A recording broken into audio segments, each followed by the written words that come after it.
A ver, la persona especial del programa de hoy y de quien vamos a escuchar su historia es el señor Fernando Rosa. Muy buenos días, Fernando. Hola, Eduardo Graef. Eduardo Graef. ¿Cómo le va, Graef? Pero bien, vos sabés que para los alemanes dicen Eduardo Gref. Gref. Bueno, Gref, me voy a tratar de Gref. Sí, Gref a secas, Gref, ¿no es cierto? Gref. Y así que, Fernando, estamos muy contentos de que hayas venido, que estés presente. Te invitamos porque, como te decía, la temática por ahí del programa es poder compartir algo de tu historia personal. Y bueno, yo creo que vos tenés una historia que sería muy grato poder compartir con la gente. Así que por eso pusimos, y elegiste todavía el título, ¿no? Todos tenemos un propósito. Así que si el que no te conoce, Fernando, ¿quién es Fernando Rosa? Sí, o sea, tampoco es... o sea, demasiada presentación muy importante. Soy una persona como cualquier otra, soy un vecino acá de la ciudad de Posadas. ¿Sos posadeño, Fernando? Soy posadeño, nacido y malcriado acá. Muchos me conocerán por mi parte artística, por el personaje de Rulo. De Rulo. De Rulo, el pasero, ¿eh? El que, buenas, ¿cómo le va, señora? ¿Qué le vendo?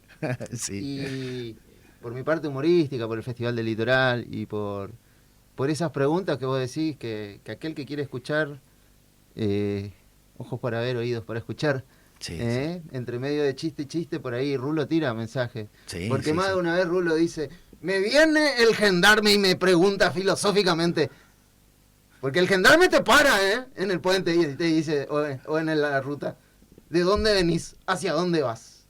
En serio, ¿eh? Y ese es un chiste que yo hago. Sí. Pero es un chiste que está pensado, está escrito y está guionado. Sí. La gente se ríe. Porque es cierto, el gendarme siempre te pregunta. Pero el gendarme también te hace esa pregunta, digamos, porque es una pregunta de procedimiento. Sí. Pero en ese chiste yo también estoy haciendo, quizás, la gente no se da cuenta, por eso te digo, ojos por ahí para oír y ojos para ver, oídos para escuchar. Hay un mensaje, como dice Rulo, un mensaje sublingual, porque va debajo de la lengua. Hay un mensaje que aquel que esté atento, yo siempre en el humor utilizo como herramienta de pensamiento. Sí. Entonces, esa es la pregunta. ¿Para qué estoy? Acá cito a Mark Twain, porque hay una frase de Mark Twain que me encanta, que dice que hay 2 días importantes en tu vida. Mark Twain es un escritor norteamericano, conocido por Tom Sawyer, periodista, escritor, que dice, hay 2 días importantes en tu vida. El día en que naciste y el día en que supiste para qué. Terrible pregunta, ¿no, Fernando? Claro. Lo que pasa es que a veces no nos preguntamos para qué. Sí. Más hoy en día que vivimos en un mundo donde nos ofrece distracciones externas todo el tiempo. Todo el tiempo tenemos que estar entretenidos, todo el tiempo tenemos que estar distraídos, Ocupados en algo sin pensar. Y que todo es entretenimiento. Sí. Es entretenimiento, desde la televisión, desde Netflix, del celular, desde salir, desde vacacionar, desde todo. Hay que entretenerse. La vida es tener experiencias, pero no adquirir conocimiento.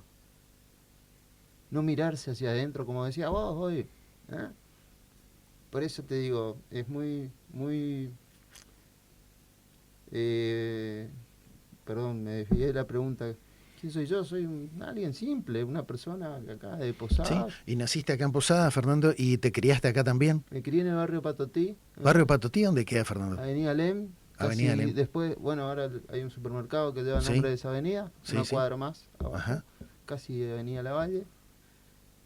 Ahí me crié. ¿Y ahora cuántos años tenés hasta ahora? los 23 años, luego me mudé. Ah, sí. ¿Y ahora, Fernando, cuántos años tenés? 40. 40 años ya, 40 años. Ya estás en la edad crítica, dicen algunos, pero crítica en el sentido de donde por ahí uno a veces se replantea las cosas, o para vos fue un tiempo antes. No sé, ¿Por qué crítica? No sé, crítica digo en el sentido de crisis de cambio, a eso me refiero. De poder pensar alguna vez, hacerte más profunda o en serio, si se quiere esta pregunta, ¿para qué existo? ¿Sí? A eso es lo que me refería. Es que uno nunca es la misma persona, estamos en constante cambio.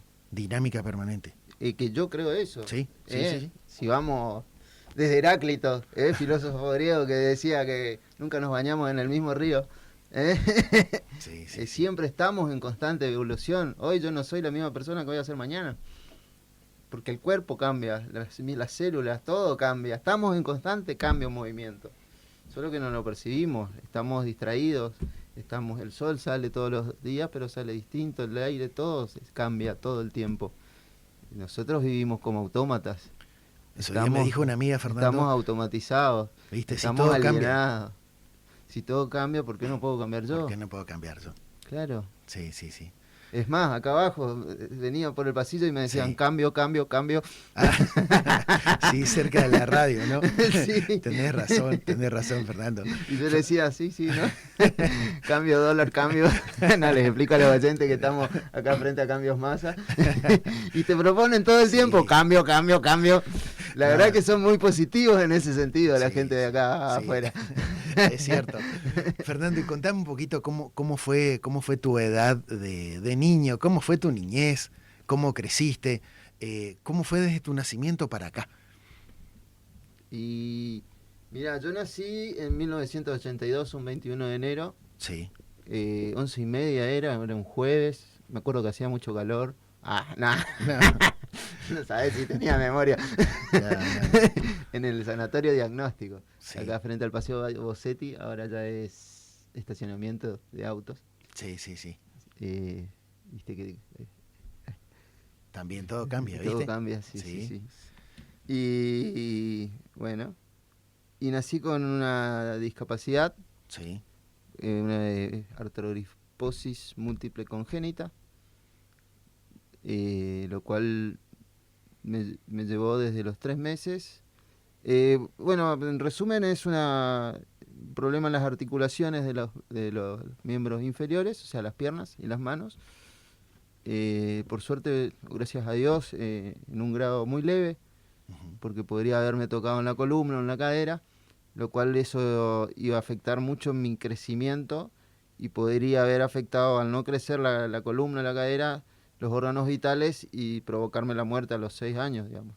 Al no afectarme la cadera ni la columna, sino solo los miembros, las piernas y las manos, a mí me intervinieron quirúrgicamente desde los 3 meses de vida hasta los 10, 11 años, las piernas sobre todo, para que, como que me fueron reconstruyendo los pies para que yo pueda caminar. Sí. Entonces,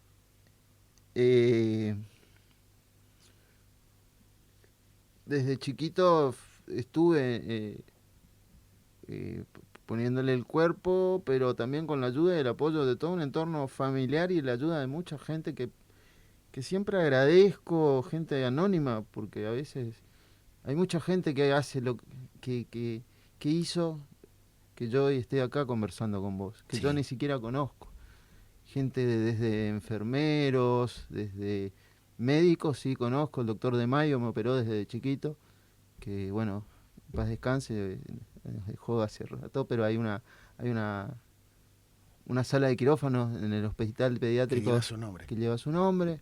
Él me operó todas mis cirugías, hasta los 10 años me hizo el doctor De Mayo. Me contaste que tuviste casi más de 10 cirugías. Sí, una en la mano porque me quisieron, pero salió mal.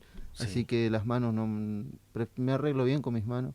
Así que decidí que no me toquen más las manos. Y sí, estuve,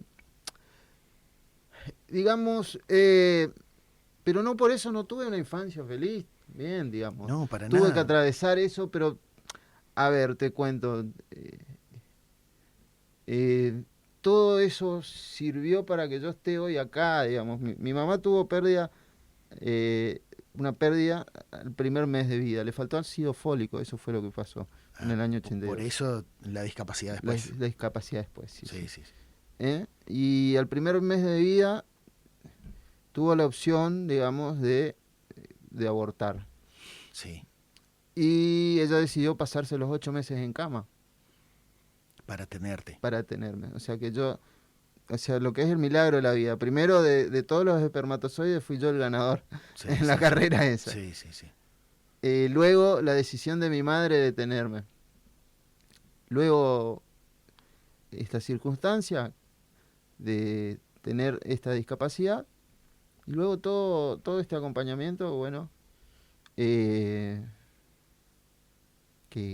trae unas consecuencias, porque la familia muchas veces nos espera, no sabe cómo reaccionar. Yo entiendo mucho de que hay que romper el mito de que sobre todo por parte de la sociedad, no de la familia, no de los padres, porque los padres tienen mucho amor por un niño. Sí, el amor es incondicional, pero la familia, los vecinos y eso que dicen, ay, pobrecito, mirá cómo le nació el hijo. No es una tragedia tener un hijo con discapacidad. No es una tragedia, porque los padres le brindan todo el amor y el entorno es muy importante, el entorno que lo impulse.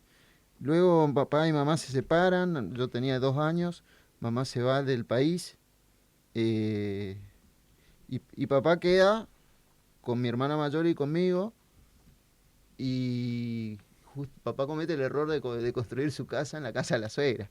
Sí, entonces sí. Papá, Buki Rosa, a quien le mando un enorme beso, que no nos está escuchando, seguro de estar durmiendo, me olvidé decirle que salíamos, sí. Pero bueno, ¿queda grabado esto? Va a quedar grabado, sí, lo va a poder sí escuchar. Que después le mando. Sí, sí, sí. Papá va a la casa de mis abuelos, como todo divorciado vuelve a la casa de sus padres, sí. A la casa de mis abuelos paternos, y ahí empieza a armar su propia casa, y empieza en el terreno del fondo, ¿no? Ajá. En el barrio Patotí. Sí, al fondo él, tu papá y vos. Mi hermana más grande, Tania. Ajá, ajá. Y vos vivías con... Y entonces nos acomodamos nosotros en la casa de mis abuelos paternos, sí, mi abuelo Raúl y mi abuela Dora, sí. Dora Careaga, sí, y Raúl Rosa, que hoy justamente estaba charlando con ellos en mis oraciones, obviamente, porque ya no están acá en este plano, pero siempre están conmigo. Ajá. A quien les mando un beso. No, igual ya hablé con él. Sí. Pero ellos empezaron a ser tus padres, digamos, entre comillas, Fernando. Sí, y mi abuela Dora fue... Los que te criaron, digo. Los que me criaron junto a mi papá empezó a construir su casa, la casa que fue de nosotros después, sí. Pero yo de los 2 a los 5 años, que le llevó un tiempo a papá a construir la casa, en el terreno del fondo, porque primero empezó a construir una pieza, un baño y la que fue nuestra pieza. Yo me crié en la casa dormíamos todos juntos en la pieza de mi abuela. Mi abuelo tuvo que dejar su cama matrimonial, digamos, se fue a otra habitación y dormíamos con mi abuela, mi hermana mayor y yo en la misma pieza. Entonces, toda mi infancia fue en una casa... hoy el barrio Patotí es un barrio residencial, cambió muchísimo. Pero en ese momento era calle de tierra, la avenida Alem, pasaba el camión regador y se olor a tierra mojada. Nosotros corríamos del camión regador porque no paraba y mojaba, te mojaba. Y todo ese tiempo, Fernando, fue el tiempo de las operaciones, ¿no? Sí, a mí me costó mucho. Entre medio venían las operaciones. Yo caminé casi a los 4 años, recién pude caminar. A los 4 años recién. Sí, ajá. Sí. Y como te decía, ahí teníamos una casita muy humilde. Por eso te digo, teníamos 2 habitaciones, un livingcito, un bañito, la cocina, pero había árboles frutales, mi abuela tenía gallinas. No tenía pelo pincho, pero mi abuelo con mucho amor me armó una pileta con materiales que juntó. Ajá. Tenía una piletita, tipo pelo pincho, hecha de material, porque mi abuelo se bañaba con todo. ¿Entendés? Y mi abuelo, entre árbol frutal y árbol frutal, que creo que eran de mango, de pomelo, no sé de dónde rescató un caño de agua de los de antes, que eran caños de hierro, no de plástico como ahora. Sí. O no sé de qué serán. Habría que preguntarle a la empresa de agua, no voy a decir la marca, pero sí. pero la que invierte en la vida, eran de hierro pesado. Y entre árbol y árbol me armó como una barra paralela, la puso en forma horizontal para que yo me ataje de ahí y empiece a hacer mis ejercicios, digamos. Una sala de kinesiología a domicilio. Sí, en el patio. En el patio. Al aire libre. Entonces libre. Eso te demuestra el amor. Entonces yo después pude comprender de grande que todo fue para algo. Que mi mamá se haya ido, si bien mucho tiempo tuve rencor hacia ella y ese sentimiento de abandono, porque después mi mamá volvió cuando yo tenía 6 años. 6 años. Y ahí conocí a una señora que dijo que era mi mamá, porque uno no tiene el recuerdo de los 2 años sí. registro. ¿Cómo te puedo explicar? ¿Cómo fue ese reencuentro, Fernando?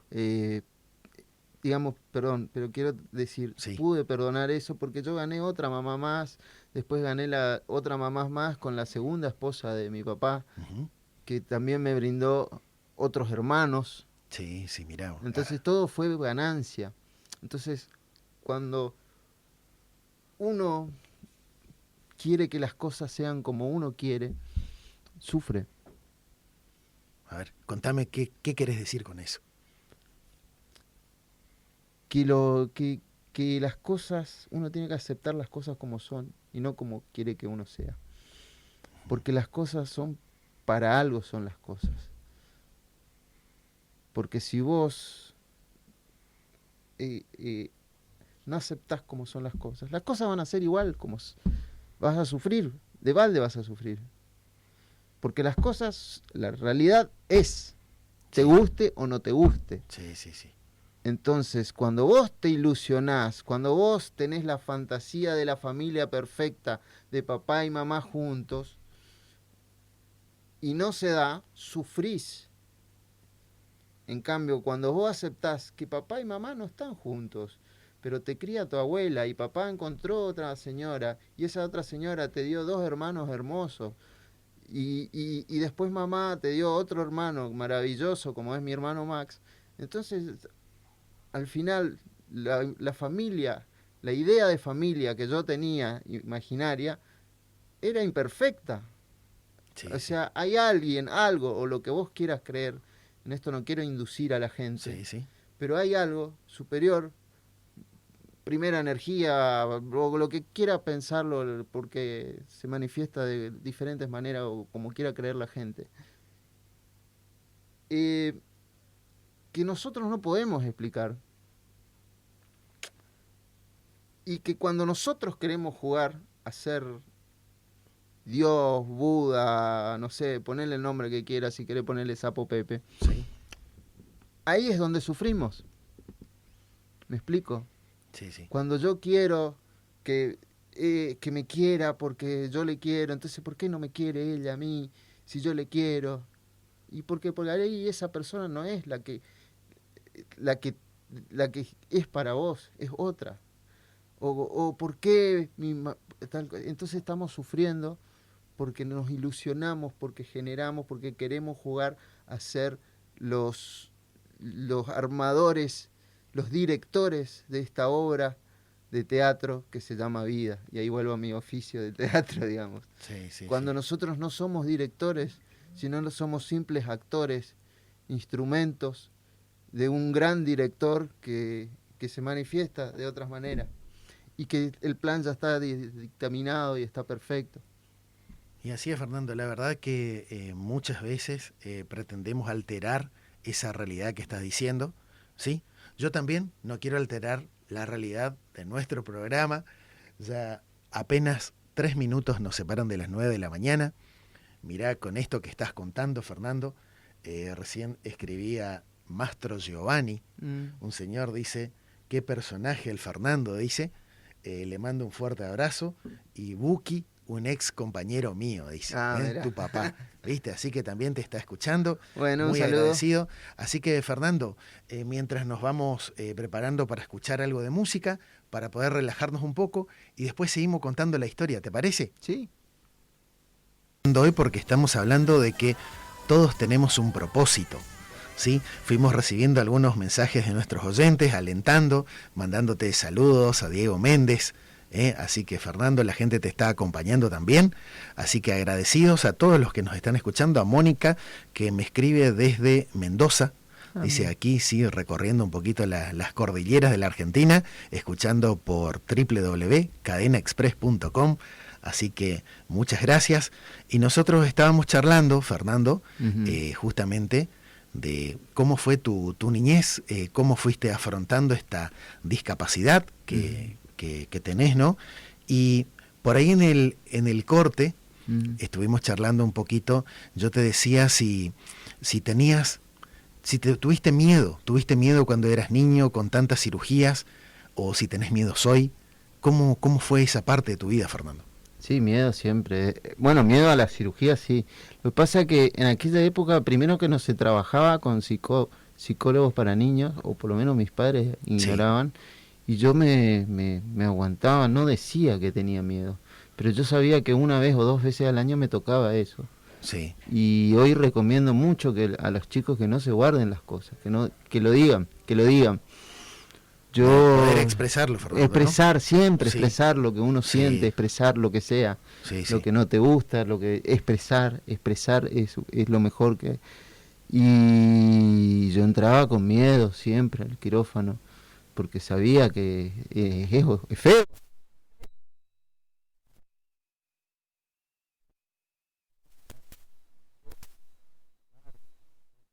No le ves la cara, no le ves nada, te ponen la anestesia, es un tubo que te tapan y te dormís y te despertás y los dolores, pero bueno, ahí está el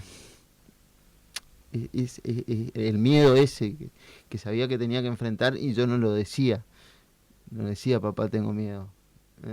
Te lo guardabas para vos. Me lo guardaba. Así fuiste creciendo, Fernando. Y así fui creciendo, y así fui guardando ese miedo que me hizo mucho mal más adelante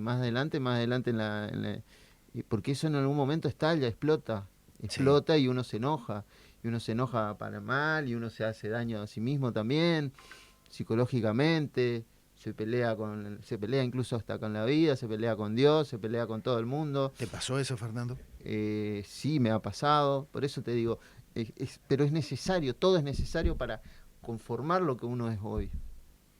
Lo bueno y lo malo es necesario. En esto cito a Nietzsche, que habla sobre amor fati, que también es el principio del estoicismo. Amor fati es el amor a los hechos, amar los hechos, lo desagradable como lo agradable, tener amor a los hechos, porque todo eso nos constituye lo que somos. Amar tanto lo bueno como lo malo, porque para algo es. Entonces no ponerte en el lugar de víctima, no ponerte en el lugar, ¿por qué me pasa esto? Porque yo le cuestionaba a Dios mucho tiempo, le decía, ¿por qué me hiciste nacer así? ¿Por qué mi cuerpo es distinto a los otros? ¿Por qué mi cuerpo...? Porque me sentía a mí me pasó en la adolescencia, por ejemplo, que lloraba en soledad, porque no le decía a mis padres, no iba a un psicólogo, y lloraba porque mis pies no son igual que los demás, porque hoy yo me imagino los chicos de hoy con discapacidad, cómo deben sufrir ante un sistema, un modelo, por ejemplo el Instagram, que hace una exaltación hasta incluso aberrante y ofensiva de los cuerpos perfectos. Las fotos del fitness, de las mujeres en la lancha, que la isla del medio, que esto, que lo otro, que una persona tiene que tener, estar feliz todo el tiempo. Sí. Hay una exaltación desde el sistema de eso.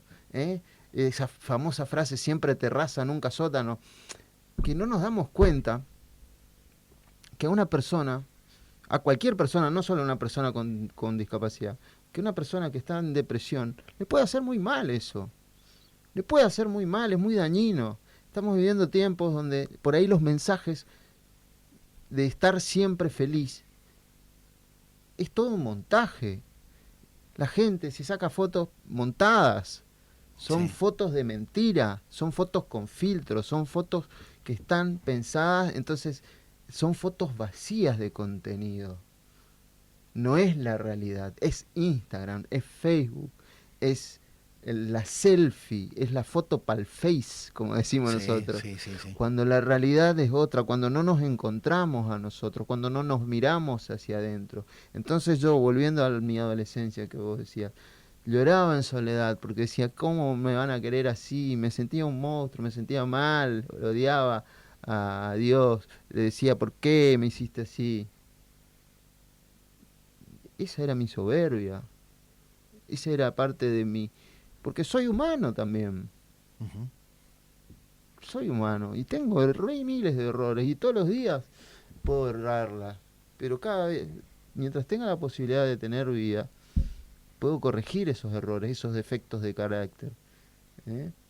Y cuando pude hacer las paces, cuando pude comprender, pude entender que yo no tengo la capacidad mental como para entender por qué. Y además, ¿por qué no a mí?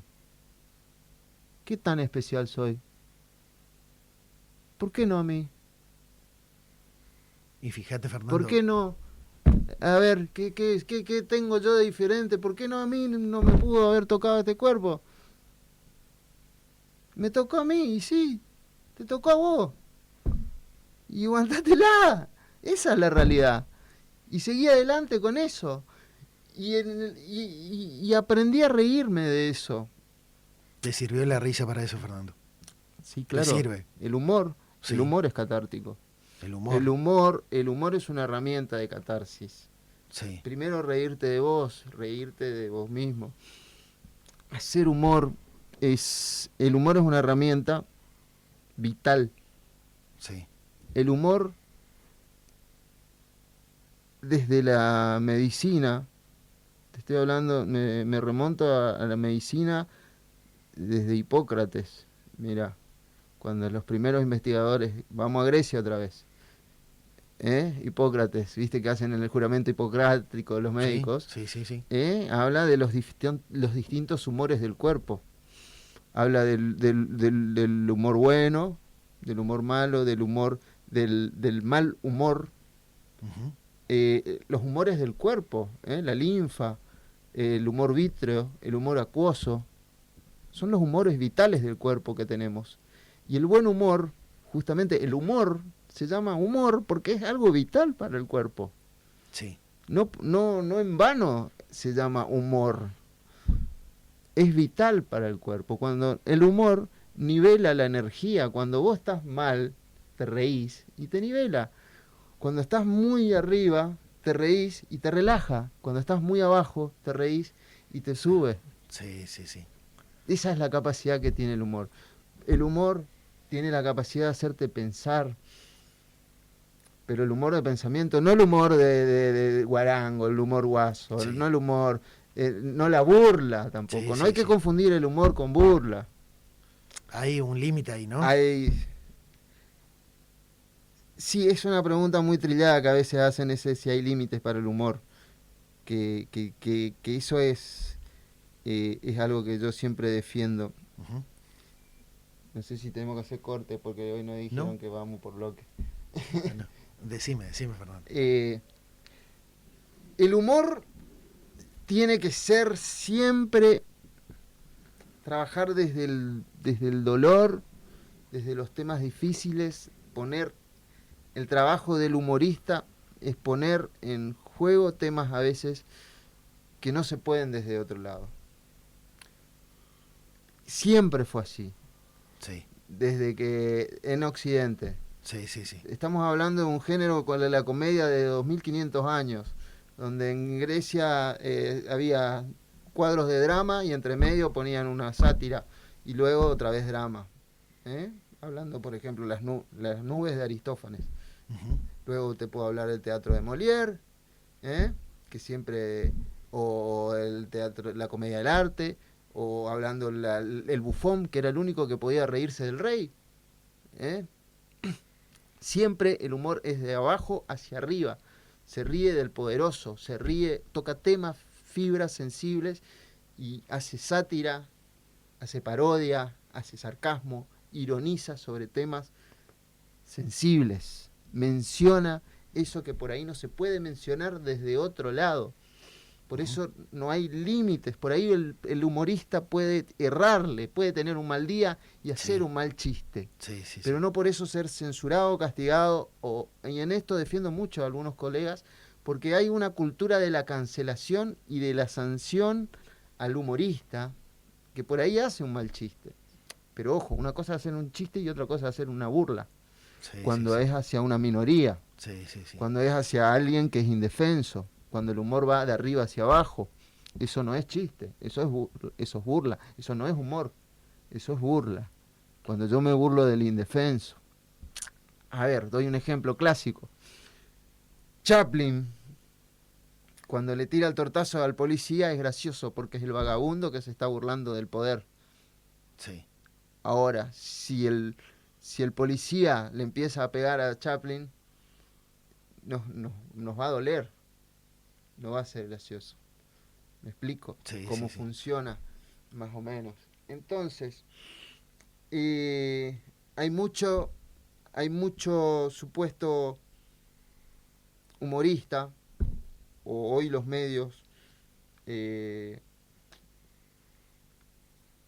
los tiktokers, los youtubers, los que pretenden hacer gracia, pero no estudian, no piensan en el contenido, o no se dan cuenta de lo perjudicial que puede ser el mensaje que están enviando. Porque hoy lo importante es mostrar, figurar. Tener seguidores, pero no tener vínculo con la gente. Hoy a mí me sirve tener likes, seguidores, followers, seguidores, pero tengo amigos virtuales, pero no tengo amigos reales. No me vinculo con el otro, no lo conozco, no sé qué piensa, no sé qué siente. Es muy narcisista todo. Es mírenme, síganme, likeenme, denme me gusta. Pero ¿a vos qué te pasa? ¿A vos qué te duele? ¿Vos qué pensás? No hay una verdadera vinculación hacia el otro. Que eso es preocupante. Es preocupante. Me fui de tema, como te darás cuenta, porque dejamos de hablar. Pero yo estoy agradecido para saber eso, porque hay personas que no saben que vos estás hoy por hoy en el mundo humorístico, por decirlo así, porque nos contabas que te fuiste metiendo en eso, ¿no? Volviendo al tema por eso defiendo mucho a los humoristas de pensamiento, cuando hablamos de humor de pensamiento. Y a veces se cancela, y se cancela mal, ¿viste? Cancela gente.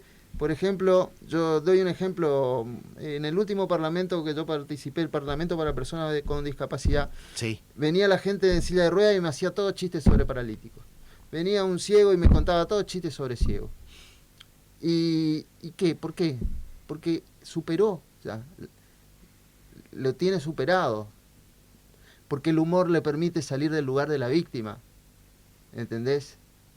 Entonces, si yo publico un chiste sobre discapacidad, seguro alguien en Facebook me va a decir, ¡ah, mirá el chiste que está haciendo! Y me cancela, ¿viste? Porque, ¿qué pasa? El Facebook es algo muy amplificado. Yo puedo hacer ese chiste quizás entre mi misma contexto, con la misma gente. El humor es social, necesita un contexto. Sacado de contexto, te lo sacan de contexto y te matan, ¿viste? Entonces, pero la gente que cancela es la gente que no padece.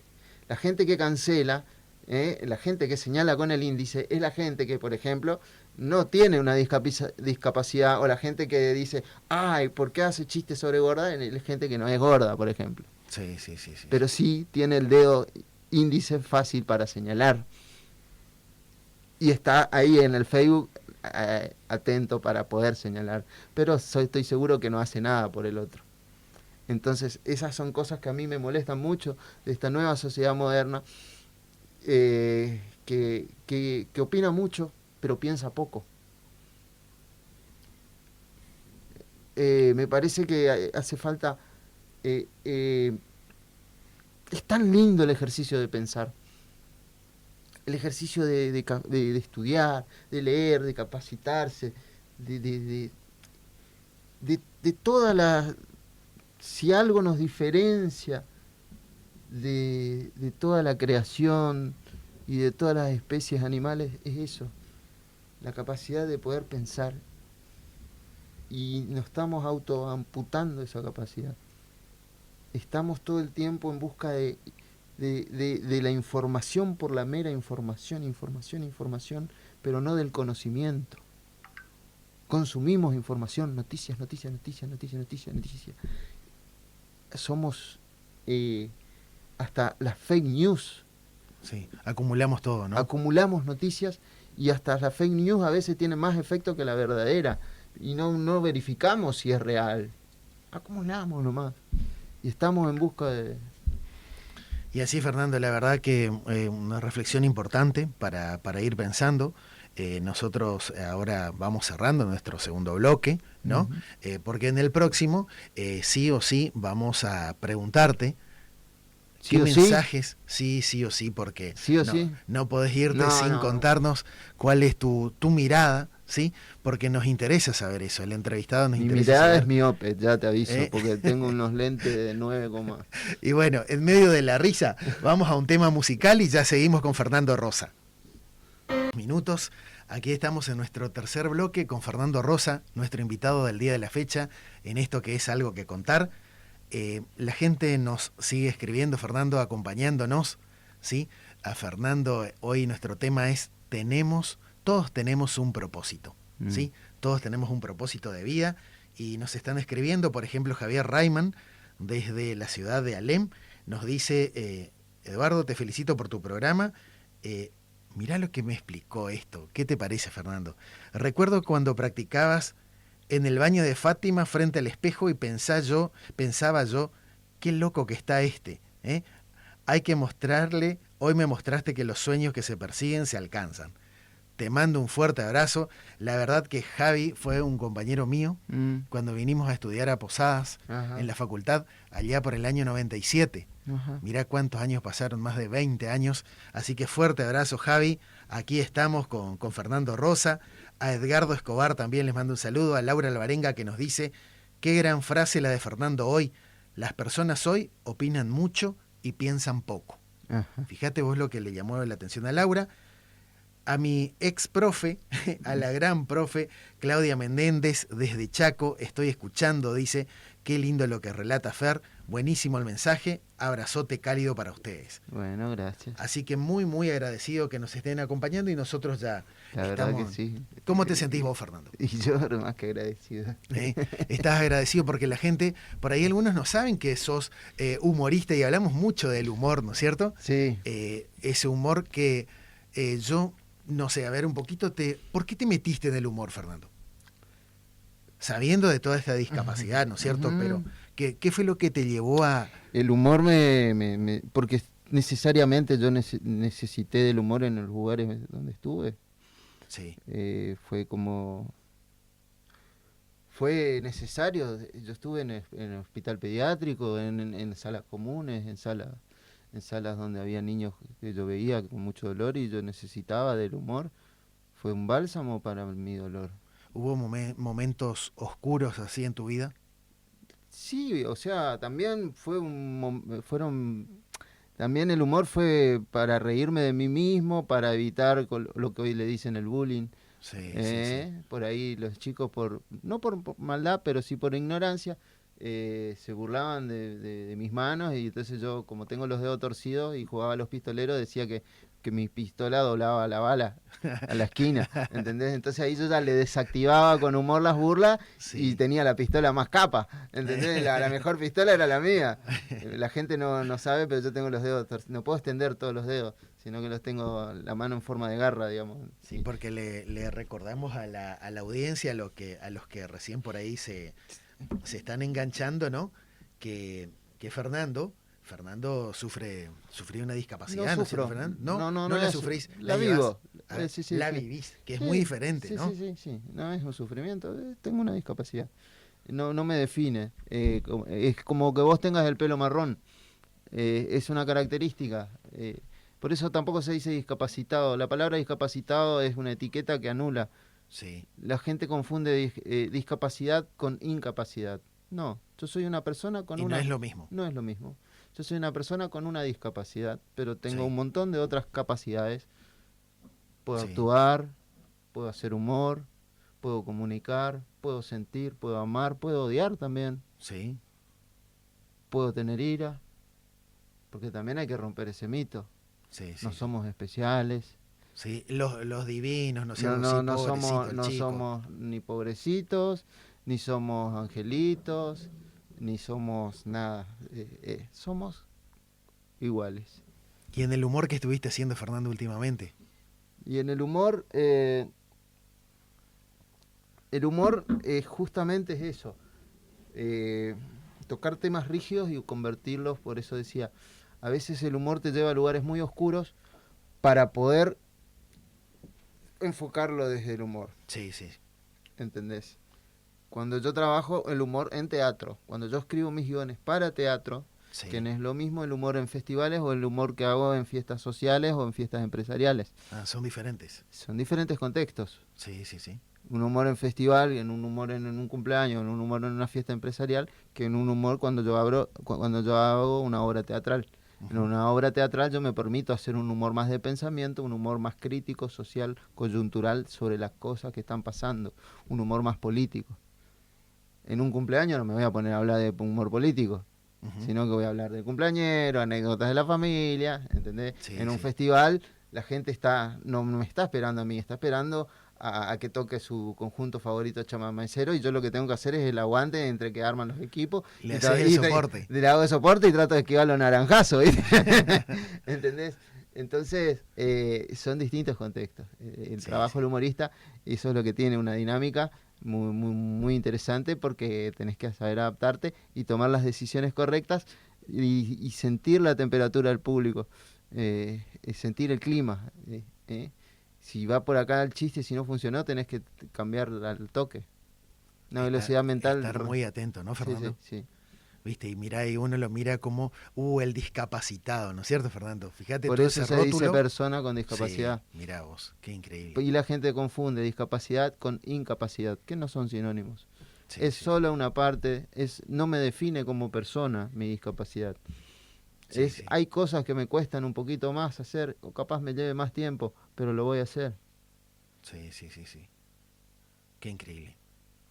Bien, Fernando. Fernando, y mirá, como estamos llegando para el cierre de nuestro programa, viste, hoy por ahí me quedó una pregunta que yo decía cuando me contaste, porque me impactó, y tengo aquí un mensaje de un oyente.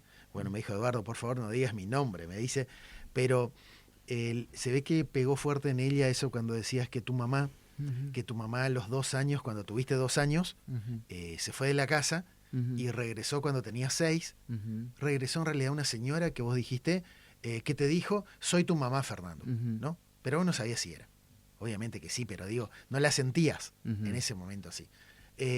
La pregunta fue que en ese momento de jardín de infantes, que estabas yendo al preescolar y eso, ¿qué te pasaba? Decía ella, porque tienen nenitos chiquitos esta señora que pregunta, cuando ibas a la escuela y había que dibujar a la mamá.